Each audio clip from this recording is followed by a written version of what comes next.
Supreme court एक ऐसे शख्स का केस क्यों सुन रही है जो पार्लियामेंट से बाहर है? नैब तरमीम के खिलाफ इमरान खान की दरख्वास्त पर सुप्रीम कोर्ट के जस्टिस मंसूर अली शाह के रिमार्क्स। पीटीआई का पार्लियामेंट जाने का मामला सुप्रीम कोर्ट में जेर बहस आया। जस्टिस मंसूर अली शाह ने कहा कि इमरान खान पार्लियामेंट का हिस्सा बनना चाहते हैं, ना ही उसके फैसले मानते हैं।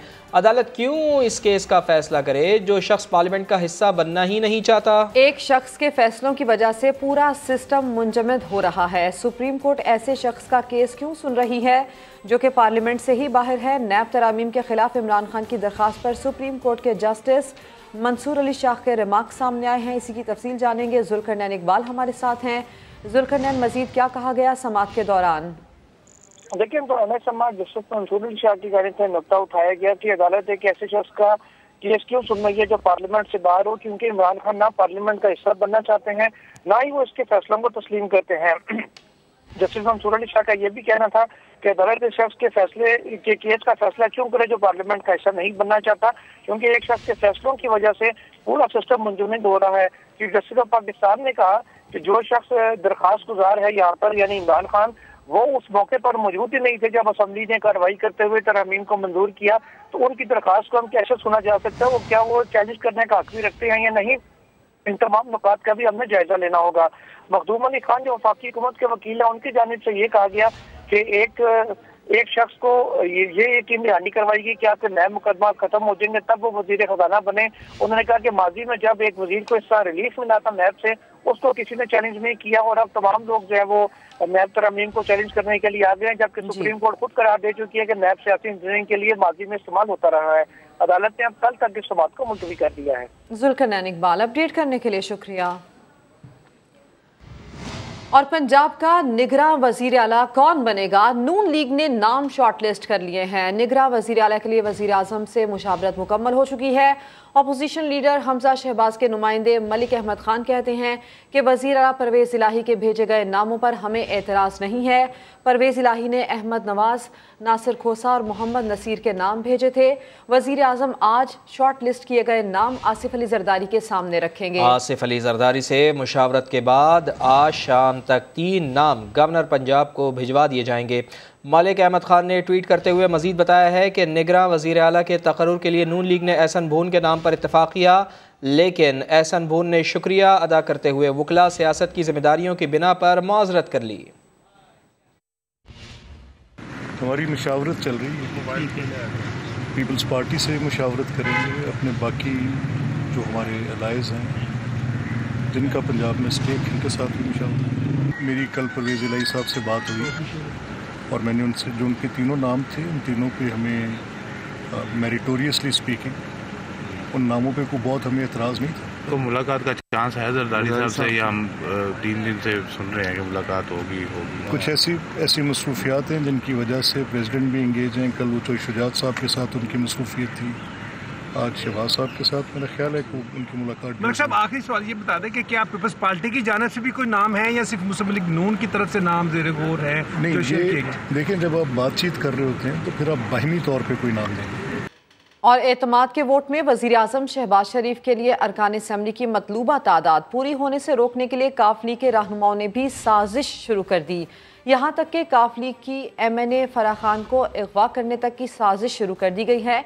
हुसैन इलाही और चौधरी वजाहत की ऑडियो लीक ने भांडा फोड़ दिया। मोनिस भाई को आइडिया देता हूँ, जनानी जो जनानी रैप कर रहे हैं, ये है कि जनानी तो कुछ राय धमकाएं कि तू गायब हो जाए तो फिर कुछ नहीं होगा। सब पूरे करना असेंबली में जनानी को गायब करने का लाहौर में आगे हमला करते। वज़ीर दाखिला राना सनाउल्लाह ने सुप्रीम कोर्ट से चौधरी वजाहत और हुसैन इलाही की ऑडियो लीक का नोटिस लेने का मुतालबा कर दिया है। कहते हैं कौम ने देख लिया है कि कौन ज़मीर ख़रीदता है और बोलियां लगाता है। अगवाकार कौन है? जराइम पेशा नासिर का मुजरिमाना मनसूबा बेनकाब हो गया है। एक मुअज़्ज़ज़ खातून रुकने कौमी असम्बली के अगवा का मुजरिमाना इरादा और तौहीन आमेज़ गुफ्तगू काबिल मज़म्मत है। इमरान खान मुस्लिम लीग नून और उसके इत्तेहादी काफ लीग के अरकान का ज़मीर ख़रीदने के लिए बोलियां लगा रहे हैं। पार्टी सरबराह चौधरी शुजात हुसैन और MNA फराह खान को कौन सी अदालत इंसाफ देगी? स्पीकर कौमी असम्बली को भी इस ऑडियो का नोटिस लेकर कार्रवाई करनी चाहिए। वज़ीर आला महमूद खान ने खैबर पख्तूनख्वा असम्बली तहलील करने का ऐलान कर दिया। कहते हैं आज शाम असम्बली तहलील की समरी गवर्नर को भिजवा देंगे। गवर्नर खैबर पख्तूनख्वा ने वज़ीर आला महमूद खान को असम्बली तहलील ना करने का मशवरा दे दिया।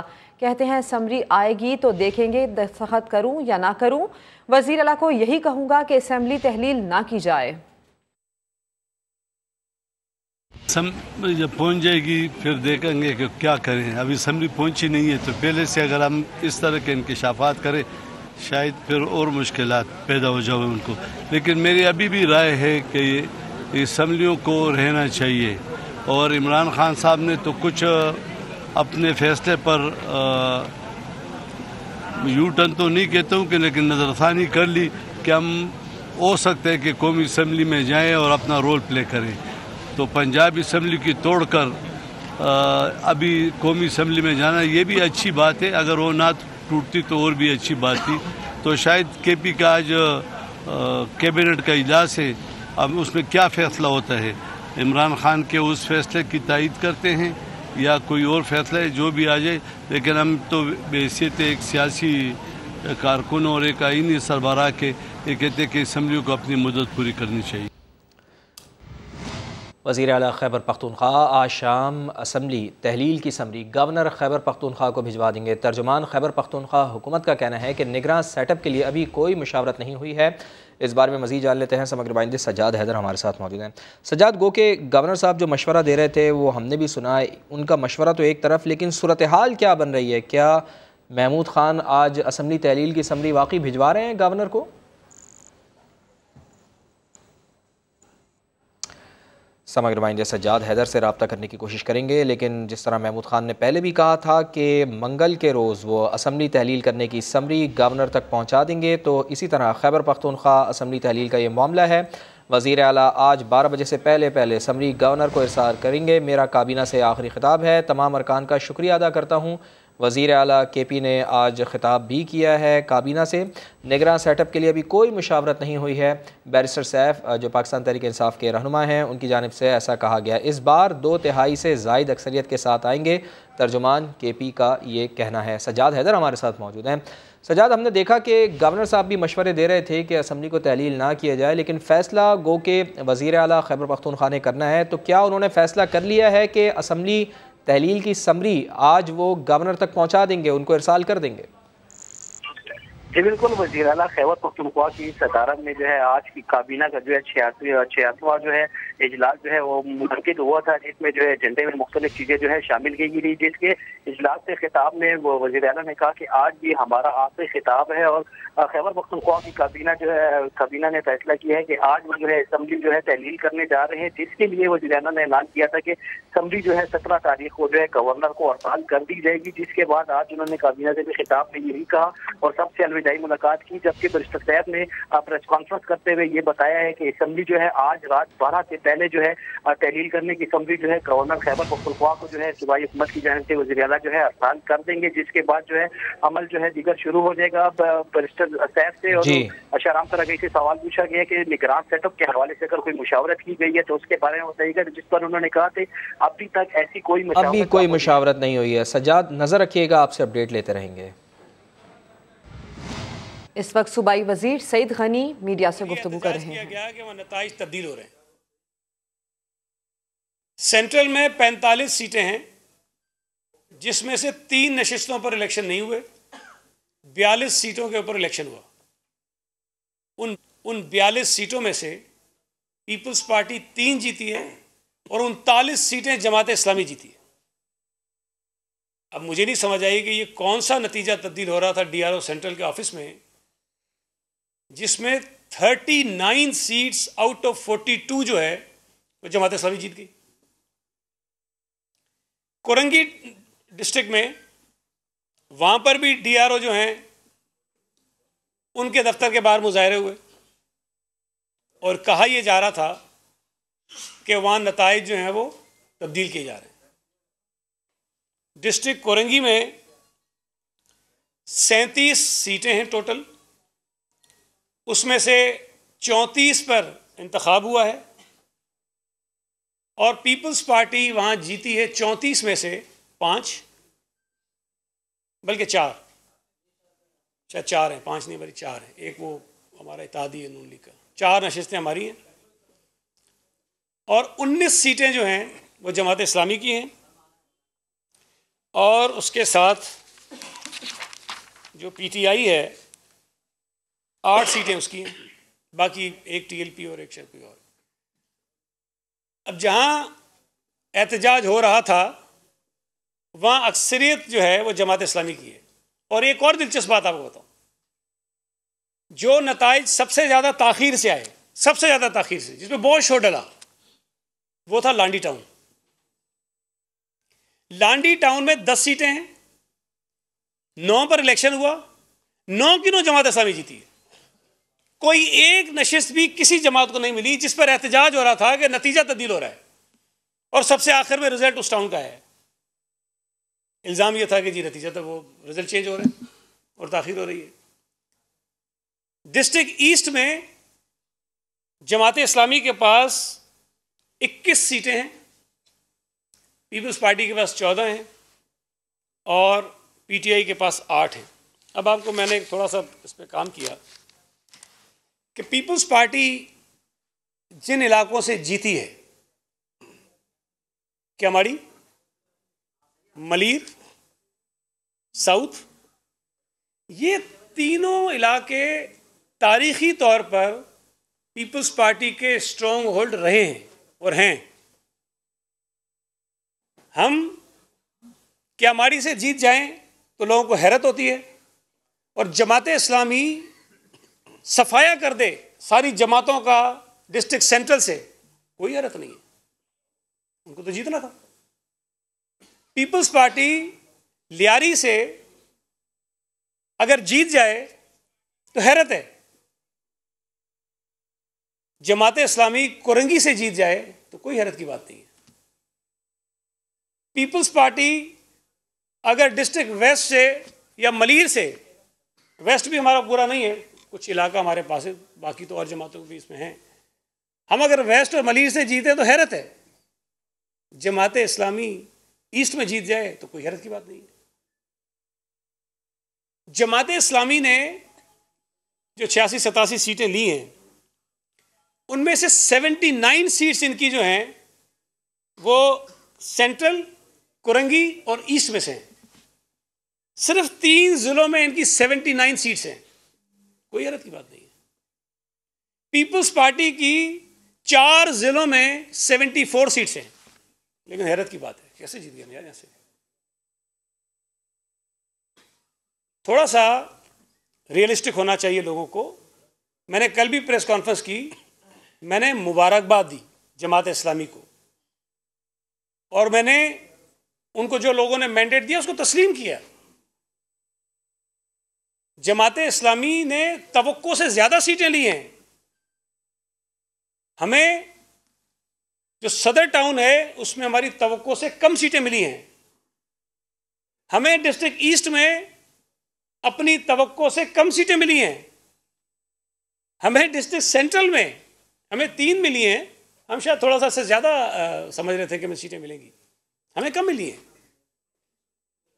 लेकिन मुझे तो हैरत है, मैं टीवी पे देखता हूँ कभी एनकेशन, पता नहीं कौन सी अजीब चीज़ हो गई है जो पाकिस्तान की तारीख में ऐसी अनहोनी हो गई है कि पीपल्स पार्टी कराची से नंबर 1 कैसे आ गई। मैंने कल भी बताया भाई, हम 79 में भी नंबर 1 थे, हम 2001 में भी थे, हम 83 में भी थे।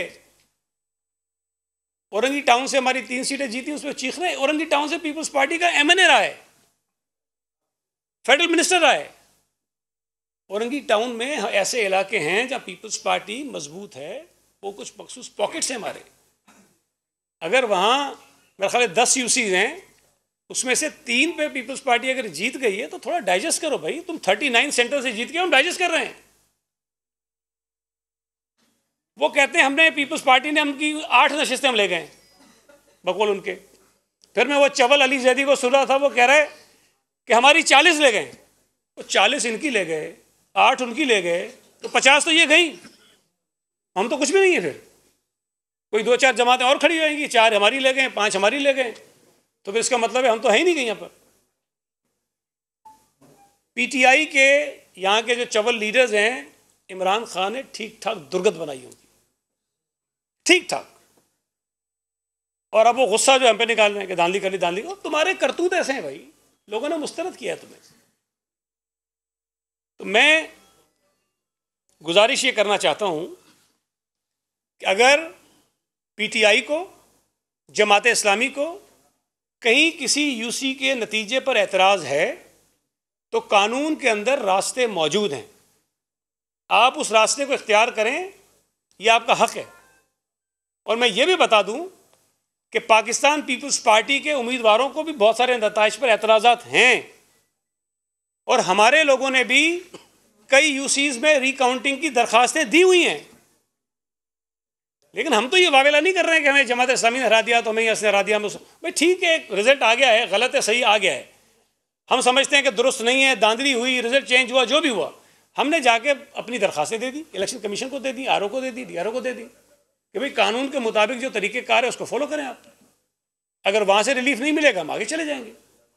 लेकिन ये माहौल बना देना कि पीपल्स पार्टी जो है वो पता नहीं किस नंबर पे थी और कोई इनको लिख के दे दिया गया था नौज़ुबिल्लाह कुरान शरीफ में कि जमात इस्लामी तो पहले नंबर से नीचे आ ही नहीं सकती है। मैंने पहले दिन जब इलेक्शन ख़त्म हुआ और ये अभी ट्रांसमिशन शुरू हुई, मैंने टीवी पर कहा था कि पहले नंबर पर या पीपल्स पार्टी होगी या जमात इस्लामी होगी। मैंने नहीं कहा था पीपल्स पार्टी होगी क्योंकि नताइज आ रहे थे। मैंने कहा या पीपल्स पार्टी होगी या जमात इस्लामी होगी, और पीटीआई नहीं है कहीं इस दौड़ में। 5 बजे इमरान इस्माइल साहब ट्वीट करके कहते हैं कि हमने जीत लिया सारा कराची। 5 बजे भाई कोई एक पोलिंग स्टेशन का रिजल्ट नहीं आता, इनको पूरी कराची का रिजल्ट मिल गया कि 5 बजे। अब वो जो 5 बजे ट्वीट कर दिया हम जीत गए, अब इनको गलत फहमी, परेशानी ये पड़ गई कि अब मैंने तो कहा था जीत गए, हम कैसे नहीं जीते। मेरी गुजारिश ये है जमात इस्लामी से भी, पीटीआई से तो फजूल बात करना ही, कि जो इलेक्शंस हुए हैं, जो नताइज आए हैं उसको तस्लीम करें। जिन पर आपको एतराज़ है, कानूनी रास्ता आपके पास मौजूद है, उसको इख्तियार करें। हम आपको बिल्कुल नहीं रोकेंगे, बिल्कुल भी नहीं रोकेंगे। मैंने ये बात कल भी बताई, दोबारा बताता हूँ कि भाई अगर नताइज तब्दील करना इतना आसान होता है, मैं अपने भाई को जितवाता पहले तो।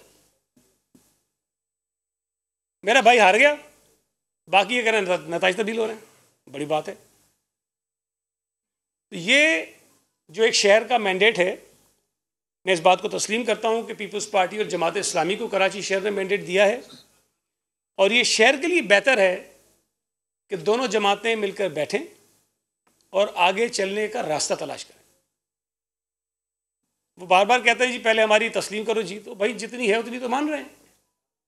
अब आप कहते हो ज़बरदस्ती हम ये कहेंगे नहीं आप पहले नंबर पे हो हम दूसरे नंबर पे, चलो भाई आगे चलो, तो ये तो मुमकिन नहीं है ना। और ये मैं आपको बता दूँ, जो 93 सीट्स बताई गई हैं हमारी कैलकुलेशन में, हमारी सीट्सें 2-3 इससे ज़्यादा हैं जो हमारे पास हैं चीज़ें।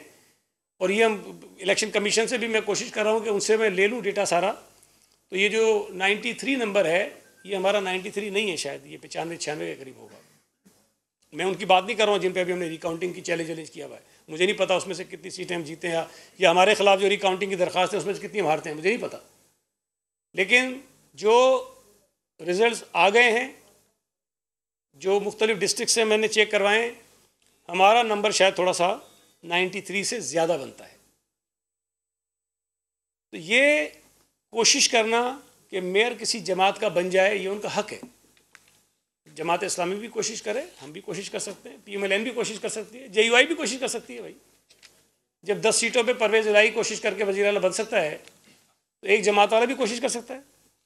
कोशिश करने में कोई पाबंदी नहीं है, एफर्ट्स करने में कोई पाबंदी नहीं है, बात करने में कोई पाबंदी नहीं है।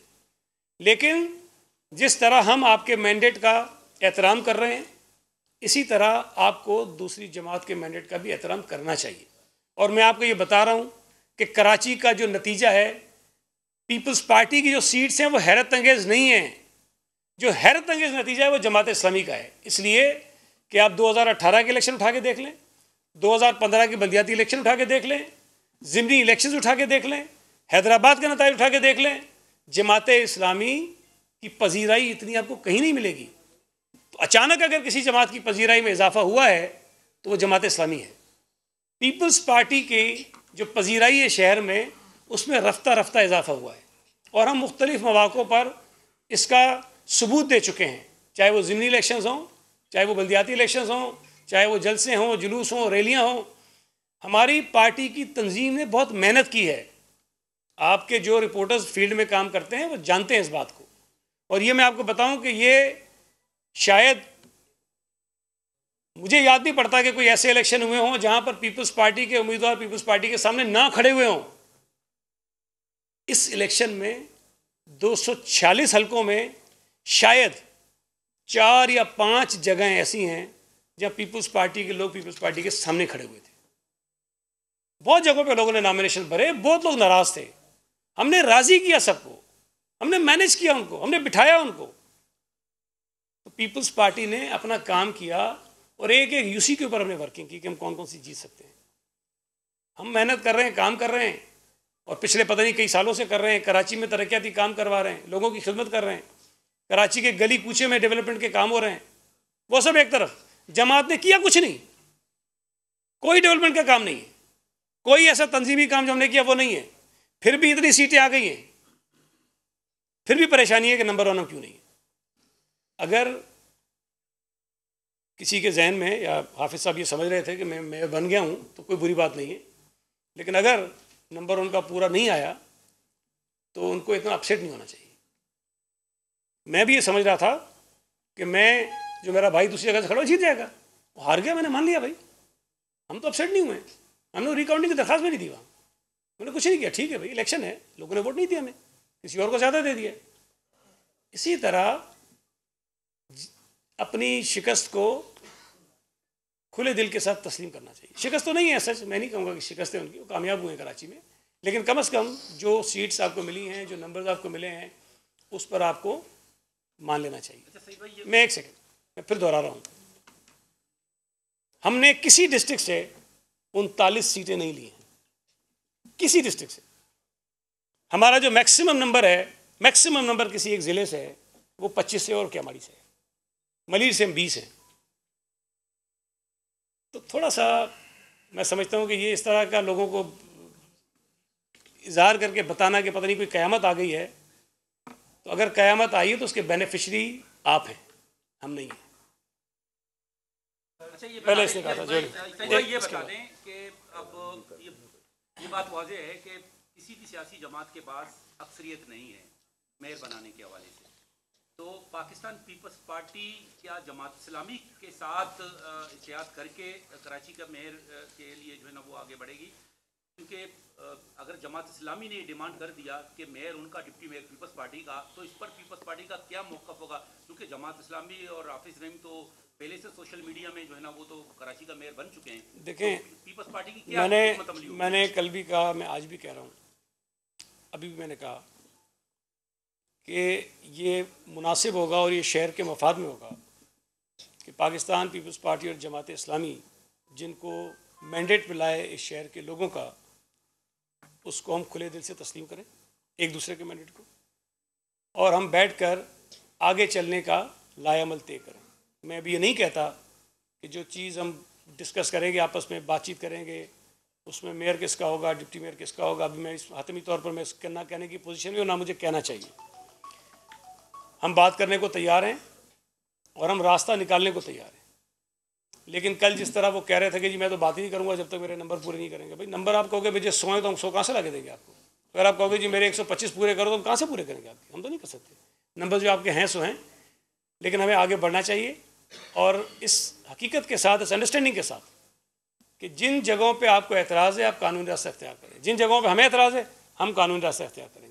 एक और चीज़ मैं कह दूं कि ये जो ताख़ीर की बात हो रही थी, फिर मैंने थोड़ा सा वो पिछला भी चेक किया कि इस इलेक्शन के जो नताइज हैं वो 30 घंटे में आ गए पूरे शहर के, 30 आवर्स। इससे पहले जितने बल्दियाती इलेक्शन हुए हैं किसी के नतीजे भी 30 घंटे में नहीं आए। और जो जनरल इलेक्शन हुए थे 2018 के बावजूद इसके कि उसके अंदर ऑटोमेशन का जो निज़ाम था वो इस्तेमाल किया गया था, RTS सिस्टम था, वो जल्दी हो जाना चाहिए था, उसमें 4 दिन लगे थे। और ये जो इलेक्शन था बल्दियाती, उसके मैनुअल नताइज जो हैं मुरतब हुए थे और वो 30 घंटे के अंदर पूरे शहर के आ गए। तो मेरा ख्याल है कि वो भी जो एक आर्गूमेंट था कि ताख़ीर हुई है वो ख़त्म हो गया। इसके बाद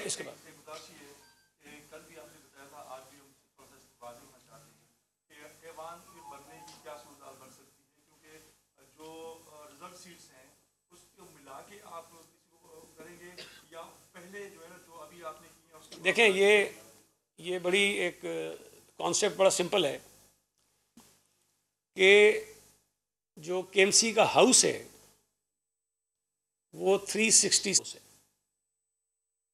और उसमें ये 246 जो हैं वो बराह रास्त इलेक्टेड मेंबर्स होते हैं, जिसमें से 11 पे इलेक्शन नहीं हुआ तो 235 पे हुआ। और हाउस उस तक मुकम्मल नहीं होता जब तक रिजर्व सीट्स वाले आ नहीं जाते और ये सारे हलफ नहीं ले लेते। जब ये ओथ ले लेंगे हाउस मुकम्मल हो जाएगा, उसके बाद जो है वो केएमसी के मेयर और जो टाउन्स के चेयरमैन हैं उनका इलेक्शन होगा।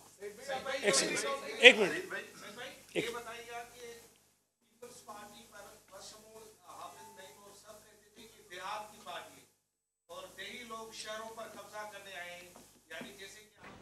सूबाई वजीर सईद गनी कराची में प्रेस कॉन्फ्रेंस कर रहे हैं। और अभी आम खबर है कि वज़ीर आज़म मियाँ शहबाज शरीफ ने निगरां वज़ीर आला के नाम के लिए मुशावरत का आगाज़ कर दिया है। आसिफ अली जरदारी और चौधरी शुजात हुसैन को फ़ोन किए हैं। मज़ीद जान लेते हैं, नुमाइंदा खुसूसी आसिम नसीर हमारे साथ मौजूद हैं। आसिम साहब, बड़ा अहम मामला है, क्या इत्तलात हैं आपके पास? जी बिल्कुल, इस वक्त निगरान वज़ीर आला के नाम के लिए तकरीबन 6.5 घंटे का तकरीबन टाइम बाकी रह गया था और इस मौके पर वज़ीर आज़म शहबाज शरीफ की तरफ से बड़े राब्ते किए गए हैं और जराए हमें ये बता रहे हैं कि वज़ीर आज़म ने टेलीफोन किया है साबिक सदर आसिफ अली जरदारी को और उन्हें पंजाब की जो सूरत हाल है निगरान वज़ीर आला के नाम के हवाले से उनसे मुशावरत की है। और आसिफ अली जरदारी की तरफ से मुस्लिम लीग नून को कहा गया है कि वो नाम जो तीनों दे रहे हैं उस पर उन्हें फ्री हैंड है कि वो जो से मर्जी 3 नाम दे। पीपल्स पार्टी उनकी जो है मुकम्मल सपोर्ट करेगी उन नामों की। तो इसके बाद जरा ये बता रहे हैं कि वज़ीर आज़म ने चौधरी शुजात हुसैन के साथ भी रब्ता किया और उन्हें भी इस हवाले से इत्मीनान में लिया है, जबकि पीडीएम के सरबराह मौलाना फजलुर रहमान को भी टेलीफोन किया। उनसे मुल्की तमाम मजबूरी सियासी सूरत, खैबर पख्तूनख्वा की सूरत और पंजाब में निगरान वज़ीर आला के हवाले से जो नाम दिए जा रहे हैं उस हवाले से उन्हें इत्मीनान में लिया। जरा ये बता रहे हैं कि तीनों रहनुमाओं की तरफ से मुस्लिम लीग नून को पंजाब में मैंडेट दिया गया है कि वो 3 जो नाम उन्होंने पेश करने हैं उस पर मुकम्मल उन्हें सपोर्ट हासिल होगी पीडीएम इत्तेहाद की।